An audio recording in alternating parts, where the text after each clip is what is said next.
Ya que conocemos la diferencia entre las estructuras de los delitos de homicidio agravado por lucro o codicia y la estructura de los delitos de sicariato, pasamos a continuación a analizar si es que existe alguna diferencia de contenido en los supuestos de homicidio calificado. Para recordar este punto, veamos nuevamente el artículo 108 del Código Penal, donde se señala lo siguiente: será reprimido con pena privativa de libertad no menor de 15 años el que mate a otro concurriendo cualquiera de las siguientes circunstancias. El numeral 1, que es el que ocupa la atención para esta grabación, señala por ferocidad, codicia, lucro o por placer. En anteriores grabaciones ya hemos hecho referencia a lo que es la ferocidad y a lo que es placer, por lo que ahora resta analizar el contenido de los supuestos de codicia y lucro. Un primer aspecto que ustedes deben tener en mente es que ambos supuestos se encuentran señalados y previstos en el numeral 1 del artículo 108, de forma conjunta y separadas por comas. De esta forma, no es posible sostener que al menos desde la regulación del artículo del Código Penal estemos hablando de un único supuesto, sino que la propia redacción nos obliga a pensar que estamos ante dos supuestos que deberían tener un contenido distinto y diferenciado. La estructura de este delito ya lo hemos analizado con una grabación anterior, pero recordemos que estamos ante supuestos agravados que se verifican en la particularidad de la modalidad comisiva. En este caso, como había señalado en una grabación anterior, estamos ante un sujeto activo que mata a otra persona como consecuencia de recibir a cambio de esta acción un beneficio económico o de cualquier otro tipo. Veamos entonces qué señala la doctrina respecto a lucro y respecto a codicia. Respecto a lucro tenemos lo siguiente, también denominado homicidio por precio. Una persona mata a otra a cambio de alguna compensación económica, generalmente proveniente de otro sujeto. Se entiende que es suficiente con el acuerdo del precio. También en un concepto mucho más amplio, es decir, no únicamente restrictivo a una compensación económica, estaremos ante un supuesto de homicidio por lucro cuando el sujeto activo reciba cualquier retribución, remuneración, condición económica, que podría ser económica o no, con que se premia o se acuerda la realización del servicio de matar a otro. El lucro debe ser el motor de la acción criminal. Es decir, esto es lo que determina que el sujeto activo termine realizando esta conducta típica. Si no tuviera esta motivación o este propósito delictivo, entonces se entiende que el sujeto activo no realizaría esta conducta.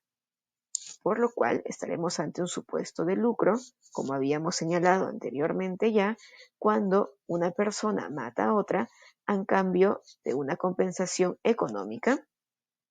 o a cambio de una compensación de cualquier otra índole. Si es que analizamos este contenido con la diferencia propuesta por el Decreto Legislativo 1181, deberíamos añadir a este supuesto que el sujeto activo realiza la acción de matar por lucro de forma directa respecto del sujeto pasivo, es decir, no valiéndose de alguna otra persona a quien le encarga dicho accionar. Ahora vayamos al supuesto de codicia. La codicia, doctrinalmente, ha sido comprendida como el apetito desordenado de riqueza. Esto es, cuando una persona, no solamente tiene el propósito de conseguir un beneficio económico o un beneficio de cualquier otra índole con la muerte de otra persona o como consecuencia de su accionar típico,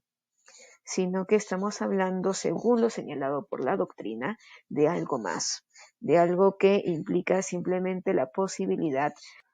de albergar un beneficio absolutamente desmedido como consecuencia de ello.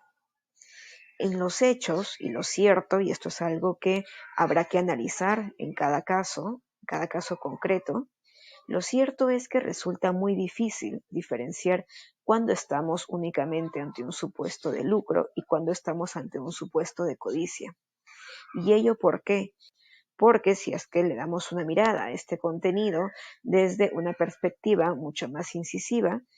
la determinación de cuando estamos únicamente ante un propósito de conseguir una compensación económica o de cualquier otra índole, con una compensación que implique un exceso de la misma, simplemente dependerá del sujeto activo y dependerá de los aspectos o las valoraciones subjetivas que dicho sujeto activo pueda tener. Esto nos juega muy en contra, porque si bien la consecuencia jurídica será la misma, ya que en ambos casos estaremos ante un delito de homicidio calificado, lo cierto es que puede llevar a la indeterminación de una imputación o de una responsabilidad penal si es que se incluyen ambos supuestos dentro de una misma imputación. Es decir, yo, por ejemplo, podría imputar o atribuir una responsabilidad a una persona porque mata a otra como consecuencia de hacerse con la herencia o los bienes de esta otra persona. En dicho supuesto, entonces, únicamente por esta actuación, alguien fácilmente podría decir, en ese caso, estamos ante un homicidio calificado por lucro. Sin embargo, ¿qué es lo que ocurre si es que, por ejemplo, la persona que mata a esta otra lo hace a pesar de que ya tiene una seguridad económica importante en su vida o a pesar de que de repente es una persona millonaria? Bien, alguien más bien podría percibir ahí que en estos casos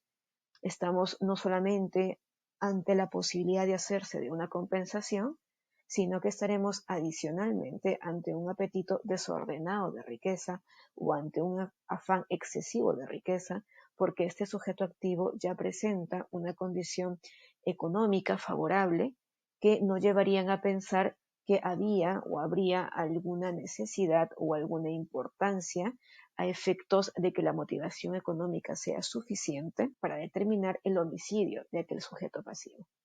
Entonces, la diferencia entre uno y otro, si es que se plantea en los términos aceptados por la doctrina,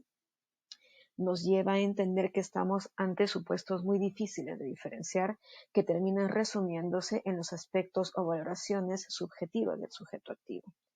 Es por ello que más de un académico y más de un juez considera que hubiera sido suficiente con dejar el numeral 1 del artículo 108 con el solo supuesto de lucro, y no así con lucro y codicia,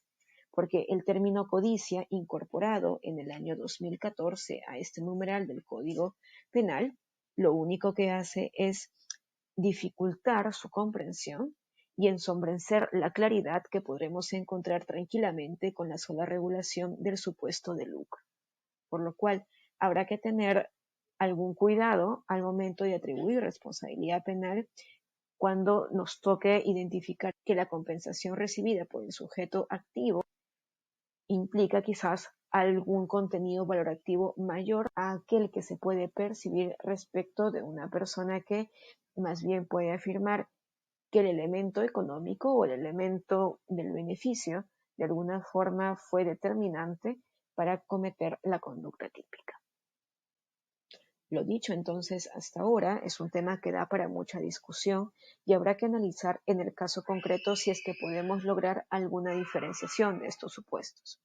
Es por ello que vamos a dejar esta explicación ahí a efectos de ver en el curso algún caso mucho más concreto que nos dé luces sobre ello y pasaremos para una siguiente grabación los supuestos que forman parte de la estructura del delito de sicariato.